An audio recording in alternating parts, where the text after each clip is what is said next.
जब आप किसी को कोई काम करता हुआ देखते हो और वो काम करते हुए वो काम या फिर कोई कोई किसी एग्जामिनेशन की तैयारी कर रहा है, कोई एग्ज़ाम क्रैक करने की कोशिश कर रहा है और वो आदमी उस एग्ज़ाम को क्रैक करने में फेल हो जाए, तो आप उसे क्रिटिसाइज़ करते हो। आप उसके पोटेंशियल पे सवाल उठाना शुरू कर देते हो, आप उस आदमी के कैरेक्टर पे सवाल उठाना शुरू करते हो। लेकिन जब वही एग्ज़ाम या फिर वही कोई काम आप करना शुरू करते हो और आप भी जब फेल हो जाते हो, तब आप ब्लेम करते हो दूसरे को या सिचुएशन को,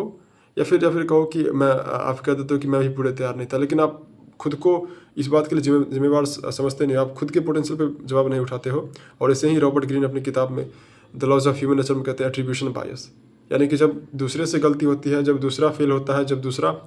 कोई काम को पूरे 100% तरीके से अपना 100% पोटेंशियल देकर नहीं कर पाता है, तब आप उसके कैरेक्टर पर सवाल उठाते हो, तब आप उसके पोटेंशियल पर सवाल उठाते हो, तब आप कहते हो कि इस आदमी में ही प्रॉब्लम है। लेकिन जब आपसे वही सेम गलती होती है, तब आप कहते हो कि नहीं नहीं, ये तो सिचुएशन का प्रॉब्लम है। आप किसी एक आदमी पे ब्लेम थोप देते हो, जो आदमी इस हालत में नहीं है, या फिर जो आदमी के पास मॉरली वो इतना आदमी सपोर्टिव नहीं है कि वो आपसे सवाल कर सके, आपसे क्वेश्चन कर सके, जो आपसे पोजीशन में भी लो है, तो आप उस पर अपना सारा ब्लेम थोप देते हो। और ऐसे ही लोगों को रॉबर्ट ग्रीन कहते हैं कि नार्सिस्ट, जिनको वो फर्दर कैटेगराइज करते हैं डीप नार्सिस्ट में,